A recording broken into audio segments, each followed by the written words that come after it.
3 महीना के हो गए। 3 महीना में बच्चा करवट लेता है, और बच्चे जब करवट लेते हैं तो माता लोग खुश हो जाते हैं। तो माँ यशोदा अगल बगल में जाकर के बोली, जी मेरे लाला कन्हैया आज करवट लिया है, इसलिए सब मेरे घर में ही भोजन करेंगे। तो जितना गोपी गोप आते थे तो सब बाल कृष्ण को गोदी में लेकर के चुंबन देते थे। तो बाल कृष्ण को विश्राम नहीं मिला है, तो माँ यशोदा ने क्या कि बाल कृष्ण को एकांत में लेकर सुला दिया। इधर कंस के राक्षस भेजा जिसके नाम है शकटासुर। वो शकट गाड़ी का रूप बना करके आया, और उसी गाड़ी में कोई भैंसा नहीं था, बैल भी नहीं था। जैसे शकटासुर अपनी पहिया में बाल कृष्ण को दबा करके मारने के लिए सोचा, वो शकट गाड़ी के रूप में आया था। तो बाल कृष्ण 3 महीने के थे, वो पैर उछाल उछाल कर रो रहे थे। तो श्री कृष्ण के लात मारे, वो गाड़ी पलट गया और उसका भी राम नाम सत्य हो गया। इस प्रकार 12 दिन में श्री कृष्ण पुतना को मारे, और 3 महीना में शकटासुर नाम का राक्षस को मारे। अब धीरे धीरे श्री कृष्ण 6 महीना को हो गए। 6 महीना में बच्चा घुटना में चलता है। तो बाल कृष्ण घुटना में चल रहे हैं। तो इधर कंस और एक राक्षस को भेजा जिसका नाम है तृणावर्त। वो राक्षस एक विशाल का बिंडो, बिहार में बोलते बीडो, जिससे हवा अचानक घूमता है गर्मी के समय में और पत्ता पत्ता उठा के ले जाता है। तो वो राक्षस विशाल का बीड़ों का रूप बना करके आया और बड़े बड़े पेड़ को खनने लगा। और वो क्या किया, बाल कृष्ण जो घुटना में चल रहे थे, श्री कृष्ण को उड़ा करके ले गया। उसके मन में सोच रहा, मैं सीधा कंस के पास ले जाऊं। तो बाल कृष्ण आकाश मार्ग में इतना वजन बढ़ा दिए, उसको ऐसे लगा शायद मैं कोई पहाड़ उठा करके ला रहा हूं। वो उड़ नहीं पाया। तो श्री कृष्ण इतना वजन बढ़ा दिए, वो राक्षस धड़ाम से जमीन पर गिरा, उसके ऊपर भगवान कृष्ण भी गिरे और उसका भी राम राम सत्य हो गया। देखो भगवान कृष्ण वृंदावन में 11 वर्ष रहे, परंतु कभी अस्त्र नहीं उठाए। अस्त्र जाकर के वृंदावन के बाहर में उठाए। कृष्ण वृंदावन में जितना भी राक्षसों को मारेंगे वो बिना अस्त्र के मारेंगे, हाथ में कोई अस्त्र नहीं उठाएंगे। बिना अस्त्र के सब राक्षसों को मारेंगे।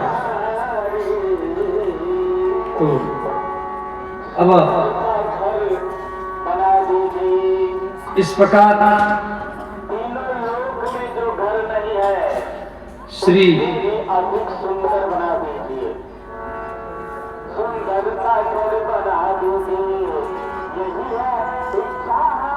श्री भगवान बाल कृष्ण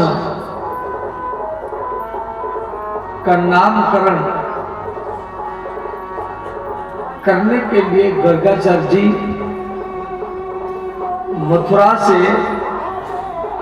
गोकुल में आए। तो नंद बाबा बोले, बाबा नंद बाबा बोले गर्गाचार्य जी को, गुरु जी मेरे घर में 2 बच्चे जन्म लिए हैं, उनका नामकरण अभी नहीं हुआ है। तो यदुवंशियों के कुल गुरु गर्गाचार्य जी बोले हम नामकरण करेंगे तो छुप करके करेंगे, किसकी सामने नहीं करेंगे, क्योंकि यदुवंशियों का कुल गुरु है। यदि कंस को मालूम पड़ेगा तो कंस आपको मारेगा। तो भगवान का नामकरण कहाँ होगा?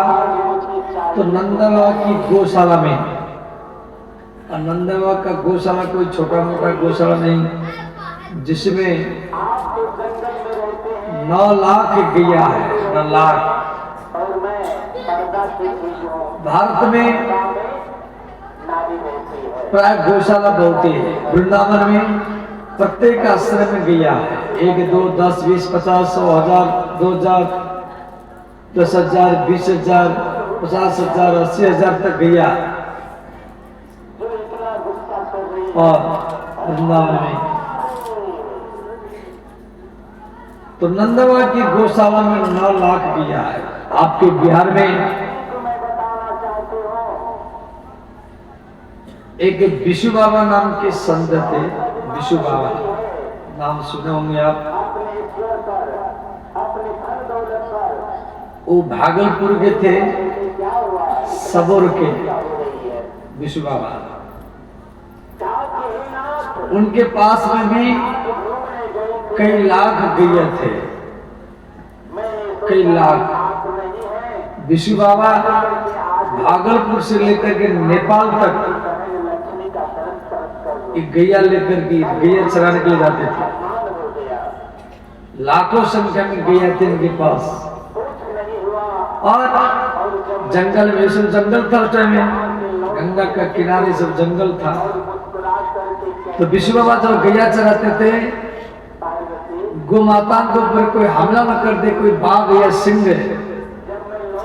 स्वयं विशु बाबा कई बार बाघ के साथ, सिंह के साथ लड़ जाते थे गौ माता को बचाने के लिए। जब मधेपुरा के चौसा, मधेपुरा के चौसा प्रखंड है, वहां पर विशु बाबा का बहुत बड़ा मंदिर है। आप लोग गए होंगे, देखे होंगे।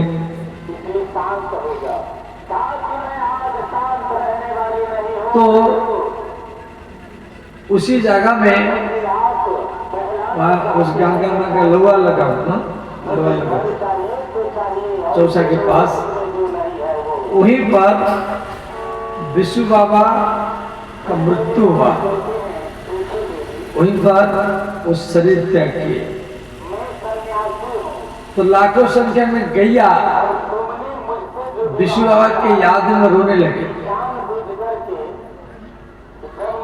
और सब गौ माताएं विशु बाबा के ऊपर दूध बारिश की। बड़े बड़े गैया जिनके थन में 20-20, 30-30 लीटर गैया दूध है, वो सब विशु बाबा के ऊपर दूध का बारिश करवा। और 1 लाख गैया दूध बारिश करेंगे तो उनके दूध के तरंग से वो विशु बाबा के ऊपर इतना दूध बारिश किए, तो अपनी दूध के लहर से विशु बाबा के शरीर को, देह को लड़काते हुए वो सीधा गंगा नदी में ही पहुंच जाते सीधा। तब से यहाँ के किसान लोग कोई भी गैया जब बछड़ा या बच्चिया जन्म देती है तो किसान लोग क्या करते हैं, विशु बाबा को दूध चढ़ाते हैं। विशु बाबा का मंदिर कई जगह में है, चौसा में है, पूर्णिया जिला में कई जगह में है, अररिया में भी है, मधेपुरा में भी है, सहरसा में भी है।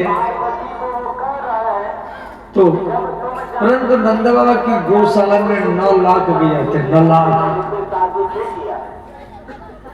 कितना बड़ा गौशाला होगा, आप दिमाग लगाओ।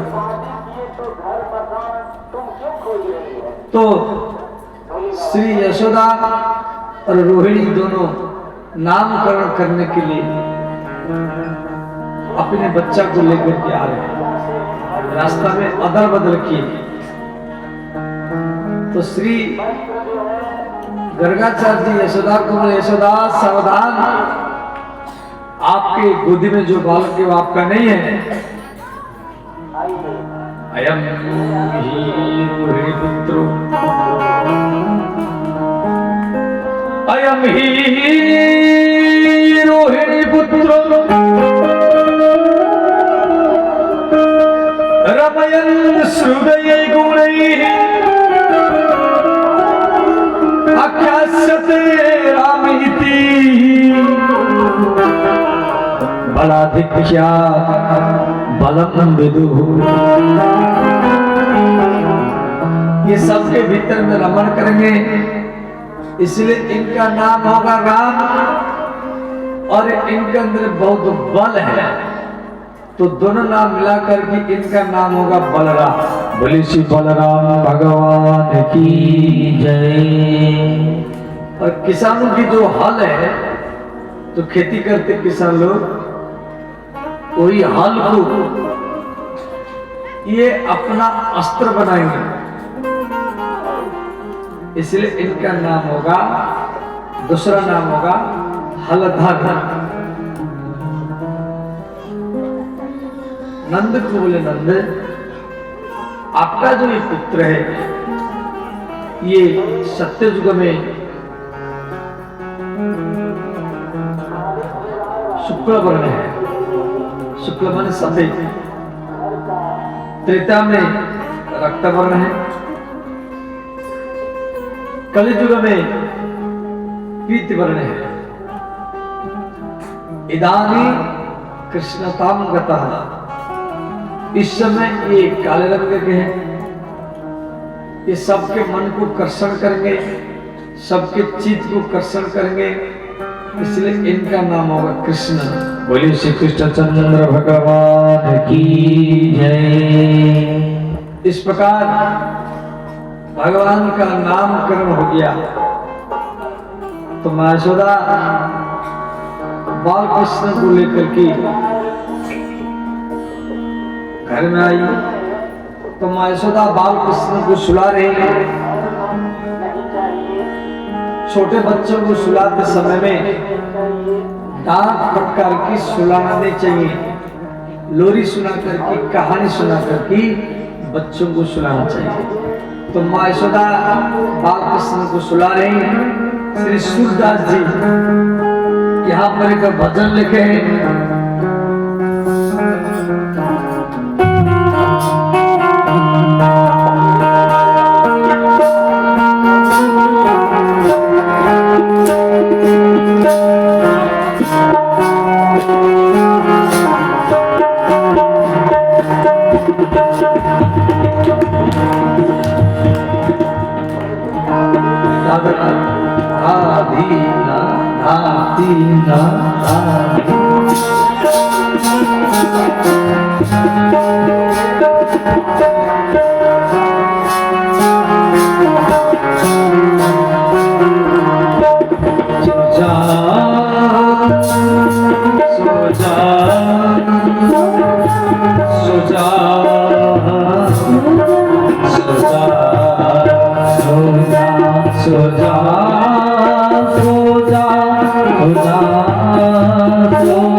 छगन मगन मेरे लाल तू आजा रे आजा।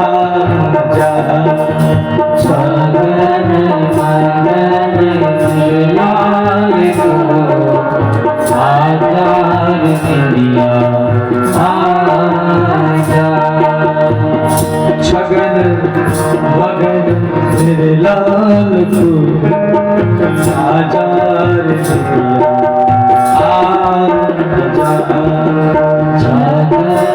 मगन मेरे लाल को आजा कन्हैया आजा।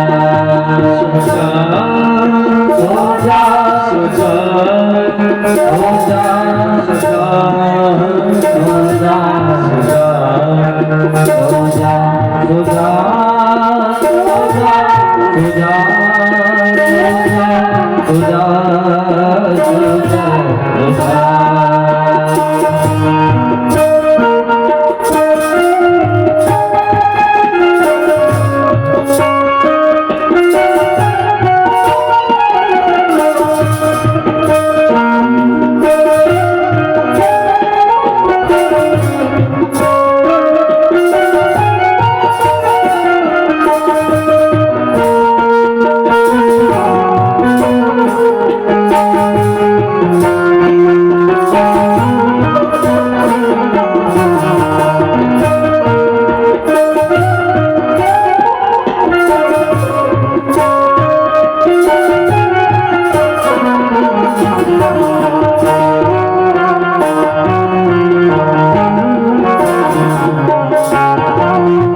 सो जा कन्हैया लाडले मैया सुलाएगा।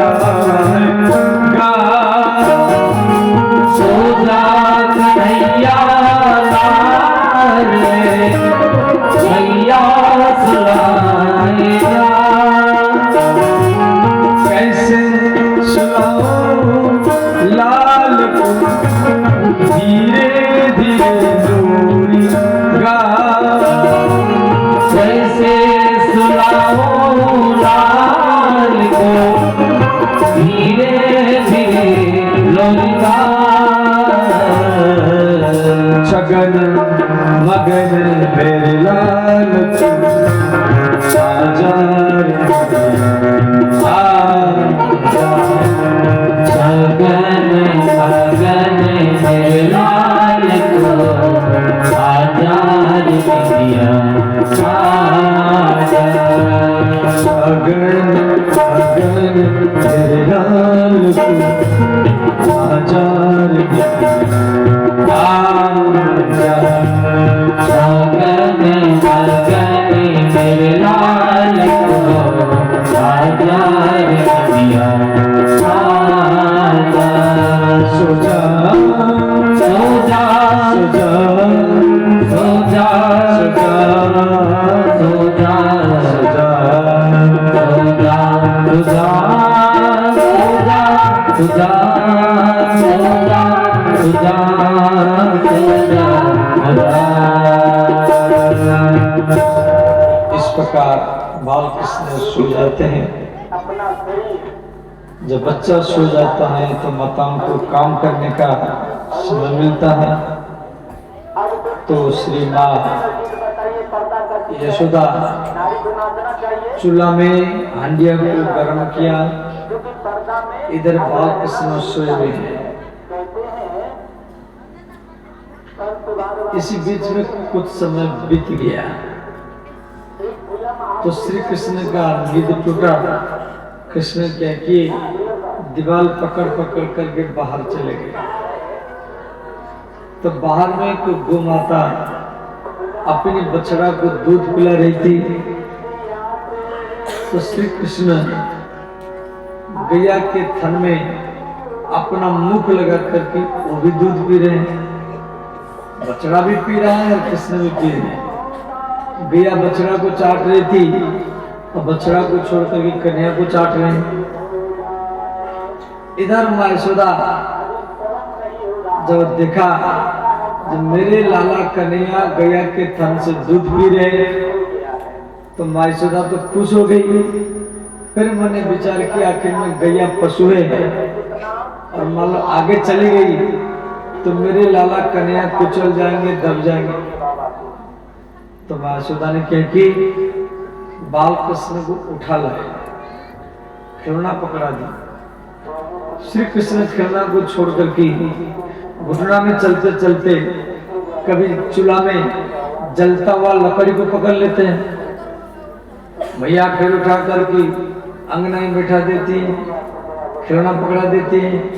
कृष्ण खेलना को छोड़ करके कभी लालटेने पकड़ लेते, कभी डिबिया पकड़ लेते, कभी बांदर की पूंछ पकड़ लेते, कभी कुत्ता के पूंछ पकड़ करके पीछे पीछे चले जाते हैं।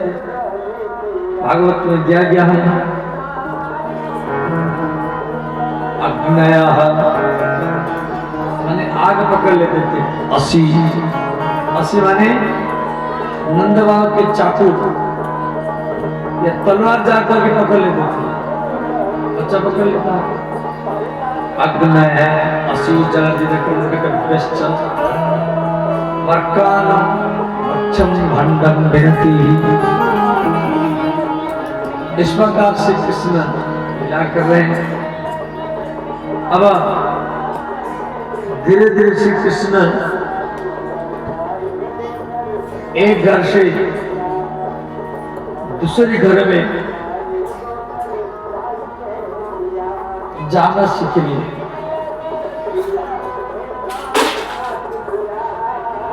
तो एक पड़ोसिनी गोपी थी, माखन के घड़ा को घर के कोन में रख करके वो किवाड़ के किनारे में छुप करके बैठी है। छोटे से कन्हैया धीरे से किवाड़ खोले और उसके भीतर चले गए। माखन के घड़ा में जब हाथ को घुसा करके एक लोंदा माखन खाने के लिए गए तो माखन के घड़ा के पास में एक शीशा का कांच था। उस शीशा में कृष्ण को अपना प्रतिबिंब दिखाई दिया। तो कृष्ण सोच रहे हैं मैं तो चोरी करने के लिए आया हूं, परंतु मेरा जैसा दूसरा भी चोर आया, यदि मैं अकेला खाऊंगा ही तो शिकायत करेगा। तो कृष्ण उसको खिलाने लगे। भाई प्रतिबिंब क्या खाएगा, नहीं खाएगा। कृष्ण खाने लगे तो वो भी खाने लगा, परंतु गोपी किवाड़ के किनारे में छुप करके बैठी। गोपी हंसने लगी, शायद कन्हैया कभी शीशा नहीं देखा। तो कृष्ण का नजर जो गोपी के ऊपर पड़ा, कृष्ण भागने के लिए तैयार हो गए। गोपी पकड़ लिया। गोपी ने कहा कन्हैया इतना छोटे उम्र में आप चोरी करने के लिए आए। कृष्ण बोले नहीं मैं चोरी नहीं कर रहा था, तेरे माखन के घड़ा में चींटी थे, चींटी मैं चींटियों को निकाल रहा था। तो गोपी बोली यदि आप चींटी निकाल रहे थे तो आपके हाथ में माखन लगना चाहिए, आपके मुंह में लगा है, इसका अर्थ आप खा रहे थे। कृष्ण बोले चींटी निकालते समय तो चींटी हाथ से चढ़ता हुआ धीरे धीरे कहोनी भुजा देख करके मुख तक आ गया। तो जब मुख से तो चींटी को हटाया तो मुख में भी माखन नहीं लग गया। अब गोपी मैंने सोचा ये बड़ा चतुर है, ये बात को प्रमाण के साथ कर देता हूं। तो यशोदा मैया के पास गोपी कृष्ण को पकड़ कर लाए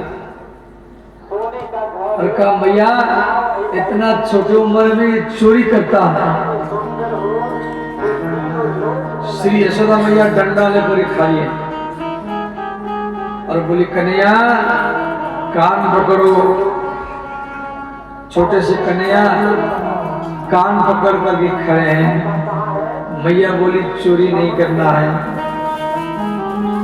कृष्ण बोले मैया मत मार, मैं चोरी नहीं करूंगा।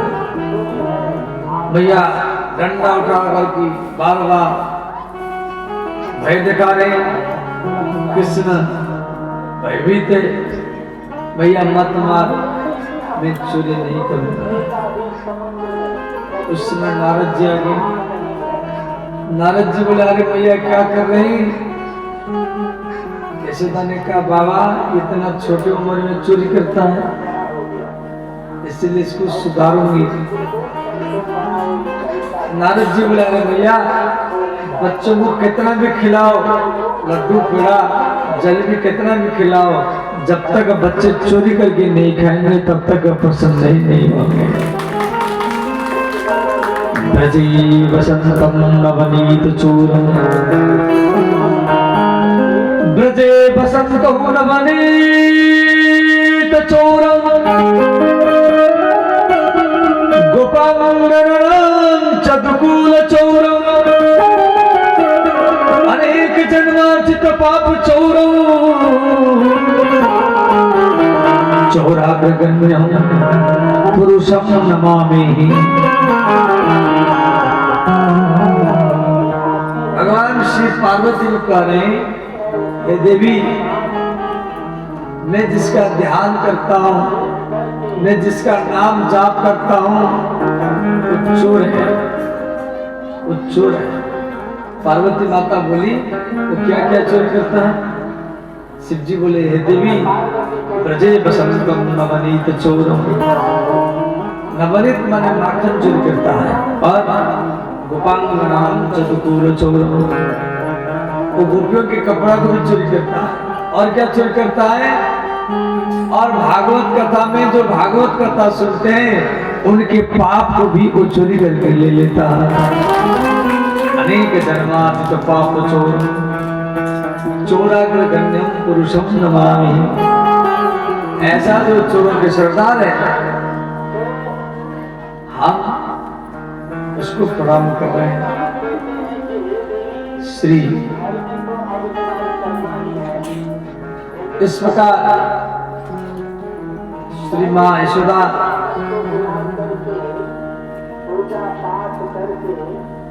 बाल कृष्ण को माखन खवाई और यमुना किनारे में जाकर के मैया यमुना नदी में नहाने लगी। छोटे से कन्या छोटे छोटे बच्चों के साथ खेल रहे हैं। तो श्री बाल कृष्ण ने क्या किए, एक मिट्टी के ढेला मुख में दबा लिया। तो बच्चे मिट्टी खाते हैं, आप भी जब बच्चे होंगे तो आप भी मिट्टी खाए होंगे। तो कृष्ण का एक मित्र था मनसुखा, वो जाकर के यशोदा मैया को शिकायत किया और कहा, अरे मैया, तेरे लाला कन्हैया मिट्टी खाए, मिट्टी। अब यशोदा मैया डंडा लेकर के आई। कृष्ण अपने ग्वाल वालों को बोले, ग्वाल वालों, मनसुखा मेरे विरुद्ध में शिकायत किया है, मैया डंडा लेकर के आ रही, मुझे मारेगी। ग्वाल वाल बोले, कन्हैया चिंता मत कर, हम तुझे बचाएंगे। तो यशोदा मैया बोली, कन्हैया आप मिट्टी खाएं। मनसुखा बोल रहा है। कृष्ण बोला, अरे मैया, ये मनसुखा सुबह से मेरे साथ लड़ रहा है, तो मधुमंगल को पूछो। यशोदा मैया मधुमंगल को पूछा, कन्हैया मिट्टी खाए कि नहीं खाया? मधुमंगल ने कहा, अरे मैया, मैं कन्हैया को मना कर रहा था, फिर भी मिट्टी खा लिया। यशोदा मैया बोली, कन्हैया तो तेरा विरोध में बोल रहा है। कृष्ण बोले, सुबल को पूछ लो। मैया सुबल को पूछा, कन्हैया मिट्टी खाया कि नहीं खाया? सुबल ने कहा, अरे मैया, मैं 5 केला दिया खाने के लिए और केला को फेंक कर फिर मिट्टी खाया। तीसरा मैया बोली, कन्हैया, जिनका गवाही आप दिला रहे हो तो सब तरफ विरोध में बोलता है। श्री कृष्ण वाच नाहं भक्षितवान् अम्ब सर्वे मिथ्या विसंसिनः यदि सत्यस्तरि समक्षम पश्चिम मे मुखम। अरे मैया, तुझे सच जानना है तो मैं तेरे सामने खड़ा हूं, तू मेरा मुख देख लो। तो यशोदा मैया बोली कन्हैया मुख खोलो। और जैसे श्री कृष्ण मुख खोले तो माँ यशोदा कृष्ण के मुख में सारा ब्रह्मांड का ही दर्शन किया चुका। यहाँ पर स्थान का नाम है ब्रह्मांड घाट, जो यमुना नदी के किनारे में है। कभी गए होंगे तो देखना। तो आज माँ यशोदा बाल कृष्ण को श्रृंगार किया और माखन की कटोरी पकड़ा दिया। श्री कृष्ण ने क्या किए, माखन को बांदरों को खिला दिए तो उसमें शुगर आ गई। और शुगर तो कीच में लोटपोट होता है। तो बाल कृष्ण ने क्या किया, मिट्टी में लोटपोट होने लगे। भाई यशोदा बाल कृष्ण को लेकर के जल में साफ किया और बाल कृष्ण को नंगा बैठा दिया।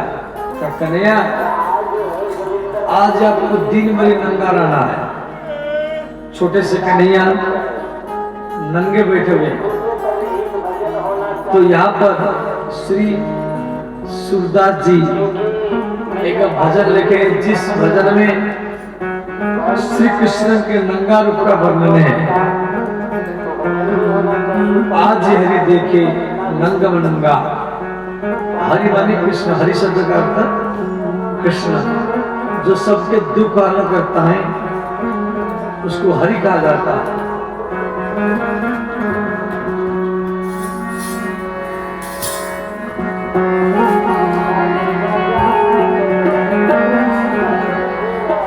आज हरि देखे, हरि माने कृष्ण, हरि शब्द का अर्थ कृष्ण, जो सबके दुख हरण करे उसको हरि कहा जाता है।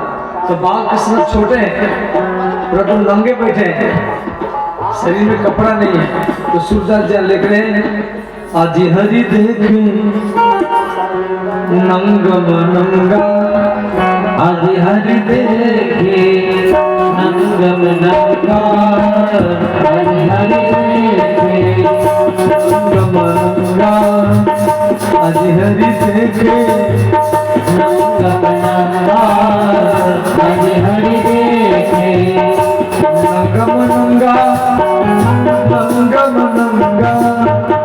नंगम नंगा। नंगम नंगा। नंगम नंगा हो, नंगम नंगा। नंगम नंगा हो, नंगम नंगा। आज हरि देखे नंगम नंगा। आज हरि देखे नंगम नंगा। आज हरि देखे। सब गाइए, दोनों हाथ उठा कर गाइए।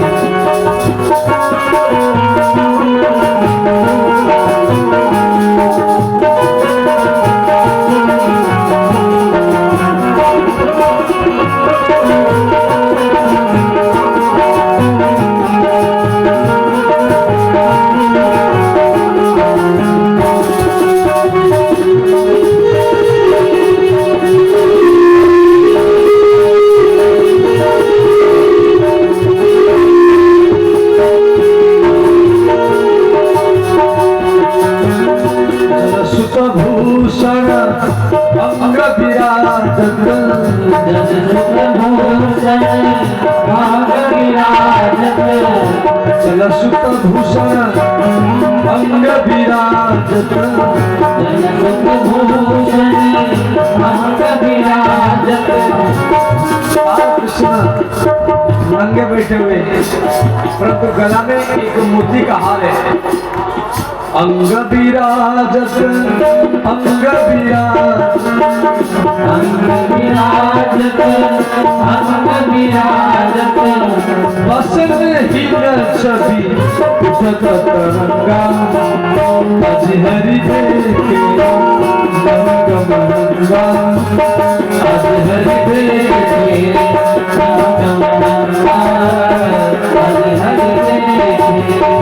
सब गाइए, दोनों हाथ उठा के हर हर महादेव।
अंग प्रति अमित माधुरी, अंग अंग प्रति अमित माधुरी। कृष्ण का प्रत्येक अंग मधुर है। नैनम मधुरम वचनम मधुरम मधुराधिपते रखिणम मधुरम। अमित माधुरी हो अमित माधुरी, अमित माधुरी हो अमित माधुरी। निरखिल चित्तवती कोटि अनंगा, अज हरि देखे नंद मनंगा, आज हरि देखे नंद मनंगा, आज हरि देखे। सब गाइए गुण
भगवान बालकृष्ण नंगे बैठे हैं, परंतु मुख में माखन लगा हुआ है।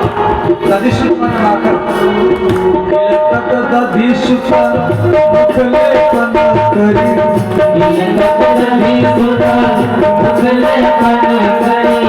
मुख लेपन करी, मुख लेपन करी, मुख लेपन करी, मुख लेपन करी। इस भजन को सूरदास जी लिखे। सूरदास जी उत्तर प्रदेश के आगरा जिला जहाँ पर ताजमहल है, वहीं से 5 किलोमीटर दूर रुलकता नाम का गांव में जन्म लेते। सुरहसत ब्रज जुबत संगा, आज हरि दे आज हरि दे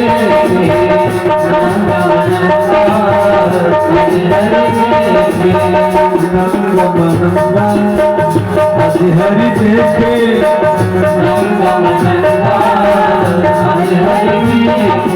साथ गाइए, थोड़ा हाथ उठा कर गाइए।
Krishna Saranam, Shri Krishna Saranam.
Hari देखे नंग मनंगा, हरि हरि देखे नंग मनंगा, हरि हरि देखे नंग मनंगा, हरि हरि देखे नंग मनंगा, हरि हरि देखे।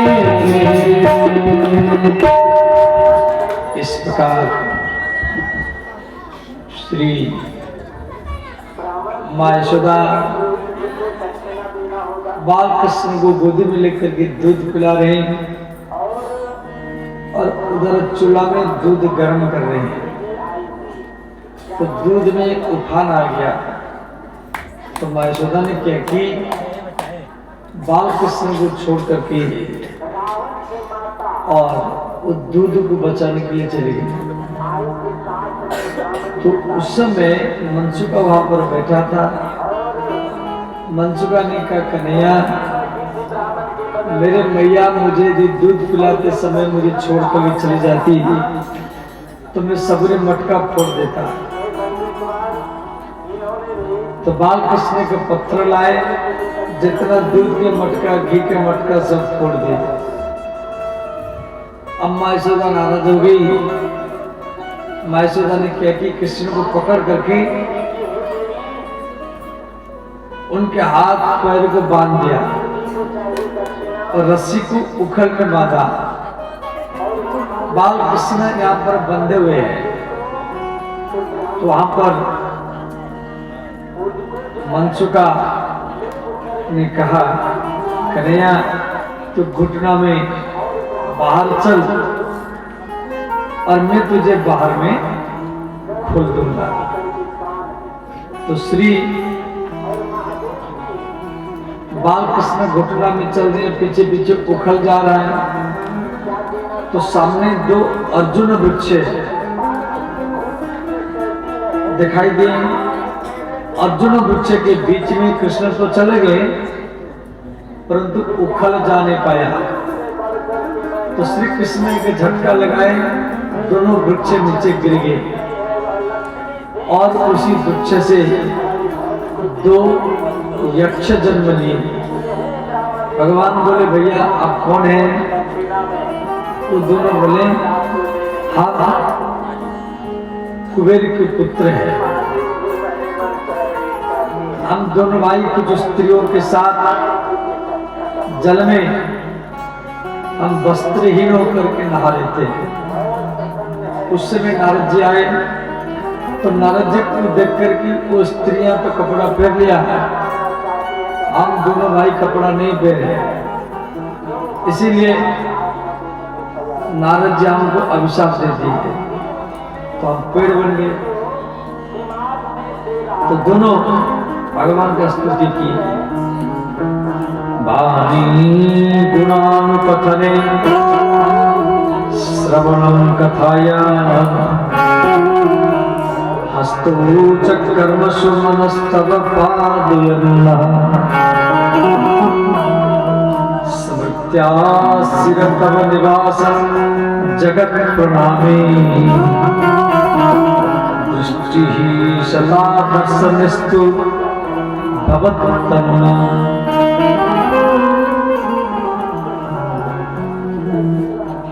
इस श्लोक का अर्थ है वाणी गुणान कथने, वाणी माने मुख, भगवान मुख किस लिए दिया? भगवान के चरित्र को गाने के लिए, हरे कृष्ण हरे राम संकीर्तन करने के लिए। खूब भगवान का नाम जाप करो, समझ भगवान का नाम हरे कृष्ण हरे राम नाम जाप करो। सत्य युग में 10,000 वर्ष तक हड्डी को सुखा करके तपस्या करके जो लाभ मिलेगा, कलि युग में एक दिन, सिर्फ एक दिन राम धुन बैठा दो तो एक दिन में वही लाभ ही मिल जाएगा। अहो रक्राणी कलो युगे, भगवान का नाम कलियुग में एकमात्र सार है। तो मुख में कीर्तन करना है, ये मुख का पूजा है। आप जो कान में भगवान का कथा सुन रहे हैं, माने कान के द्वारा भगवान का पूजा कर रहे हैं। हस्तौ च कर्मसु, हाथों में लिपाई करना, पुताई करना, झाड़ू लगाना, अपने हाथ में रोटी बनाना, भगवान का भोग लगेगा। आप हाथ में रोटी बना रहे हैं, सब्जी बना रहे हैं, खीर पुआ पूरी बना रहे हैं, ये हाथ का पूजा है। इन्हीं हाथों में आप रोटी बनाएंगे, रोटी भगवान का भोग लगेगा। अरे ऐसा सोच रख कर की रोटी बनाएंगे तो आपका रोटी बनाना भी भजन नहीं बन जाएगा। देखो, भोजन बनाते समय में जो सोच करके आप भोजन बनाएंगे, वो भोजन को जो खाएगा उसके अंदर वही सोच आएगा। समझ गए? आप एक बार परीक्षा करके देखो, आप लड़ते हुए, गाली देते हुए आप रोटी बनाओ, देखना वो रोटी को जो खाएगा वो भी लड़ेगा, वो भी गाली देगा। आप परीक्षा करके देखना। और आप भगवान का याद करते हुए, राम राम राधा राधा जाप करते हुए आप रोटी बनाओ, और वो रोटी को जो खाएगा वो राधा रानी का भक्त ही बन जाएगा। तो व्यक्ति जो सोचेगा वही सोच, वही विचार, वही चिंतन वो भोजन में आ जाता है। इसीलिए भगवान का नाम जाप करते हुए, तो ये कान का पूजा है। श्रवणम कथायाम हस्तौ च कर्मसु, हाथों में झाड़ू लगाना, दरी बिछाना। इस व्यास गति में बैठ कर के जो बोलता है उसको जो लाभ मिलता है, ये भागवत पंडाल में जो झाड़ू लगाता है उसको भी वही लाभ मिल जाता है। ये हाथ का पूजा है। और मनस्तव पादयन्नः, भगवान के चरण का चिंतन करना ये मन का पूजा है। स्मृत्या शिरतव निवास जगत प्रणामी, सबको प्रणाम करना, सबके सामने झुकना, ये मस्तक का पूजा है। इसलिए छोटा हो बड़ा हो स्त्री हो पुरुष हो सबके सामने मस्तक झुका ना करो। आप जितना दूसरे के सामने झुकेंगे, जितना सबको भगवत भाव से प्रणाम करेंगे, आप जैसे माता है, पिता है, पड़ोसी है, गुरु है, मित्र है, आप दूसरे के सामने झुक रहे हैं। कोई पड़ोसी है, आप उसके सामने झुक करके प्रणाम कर रहे हैं, प्रणाम कर रहे तो उसी व्यक्ति को, परंतु आपका प्रणाम भगवान के चरण में ही पहुंच जाएगा। क्यों? भगवान सबके अंदर में। इसी बात की यहाँ पर कहा जा रहा है, स्मृत्या सिर तब निवास जगत प्रणामी। प्रणाम करेंगे आप एक व्यक्ति को, परंतु वो प्रणाम संसार के हर व्यक्ति के पास पहुंच जाएगा। ईश्वर में ही कहा जा रहा है जगत प्रणाम है। प्रणाम करेंगे माता को, पिता को, भाई को, गुरु को, पड़ोसी को, परंतु प्रणाम भगवान के पास पहुंच जाएगा। स्मृत्या सिरतम निवास जगत प्रणामी दृष्टि ही सता दर्शनस्तु भवत्तनुनाम। आंख का पूजा क्या है? आंख का पूजा है संतों का दर्शन करना। जो साधु संत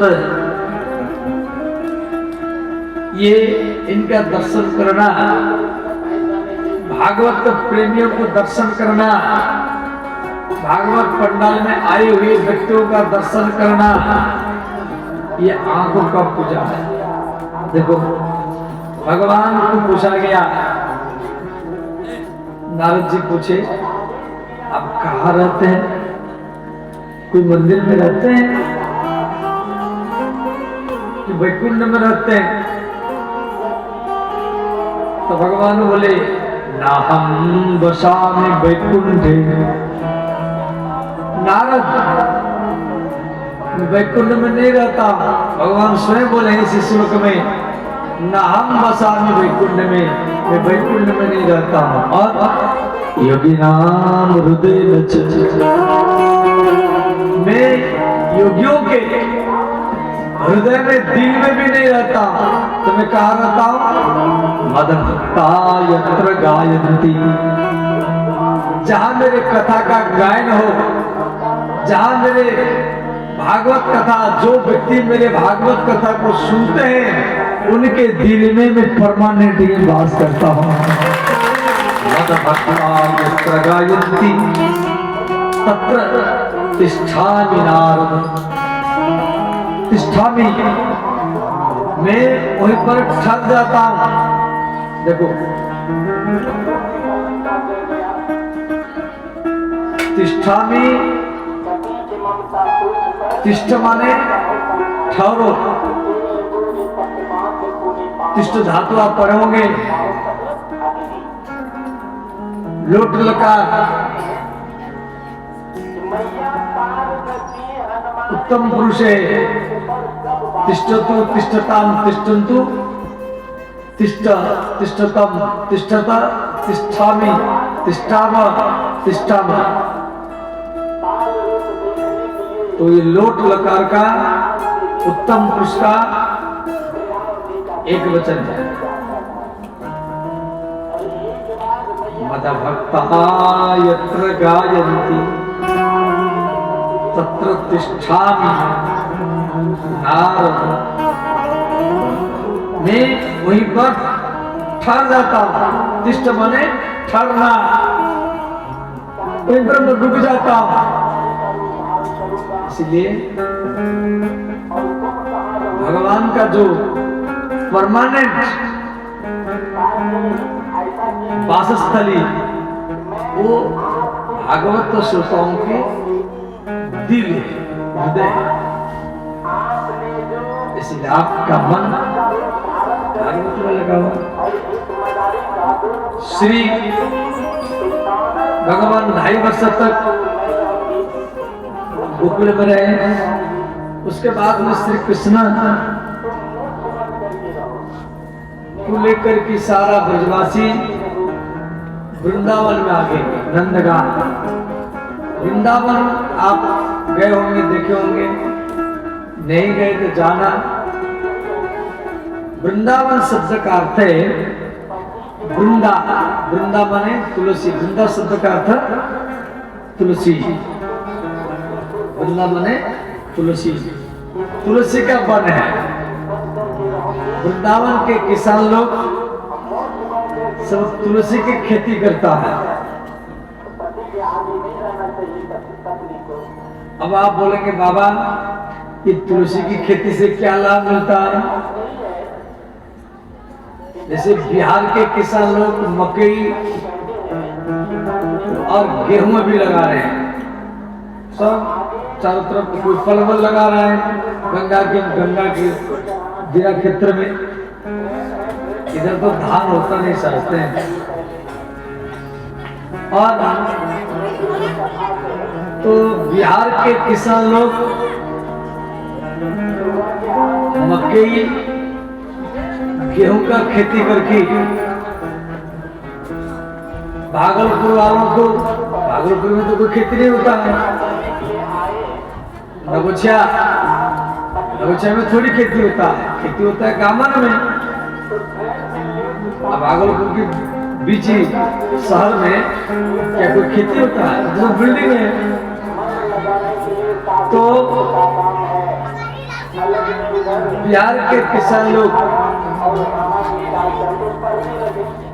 मकई गेहूं का खेती करके दिल्ली, बम्बई, कलकत्ता, पटना में जितना सो व्यक्ति है बड़े बड़े शहर में, उन सबको धान, मकई, गेहूं, आटा, चावल पहुंचाते हैं। पर वृंदावन के किसान लोग तुलसी का खेती करके सब कंठी माला बना करके और सबके गला में तुलसी माला पेरवा करके और सबको राम और कृष्ण के भक्त ही बनाते हैं। वहां के किसान लोग भी मकई का खेती करता है, वहां के किसान लोग भी धान की खेती करता है, गेहूं का खेती करता है, वहां भी गन्ना का खेती भी करता है। परंतु मकई धान की खेती करने के साथ में भी वो 1 कट्ठा 2 कट्ठा वो तुलसी का खेती निश्चित करेगा, उनका नियम है। मान लो 5 बीघा गेहूं का खेती किया तो 5 कट्ठा वो तुलसी का खेती भी करेगा। और वहां के माता लोग तुलसी को दिन भर माला बनाते रहते हैं।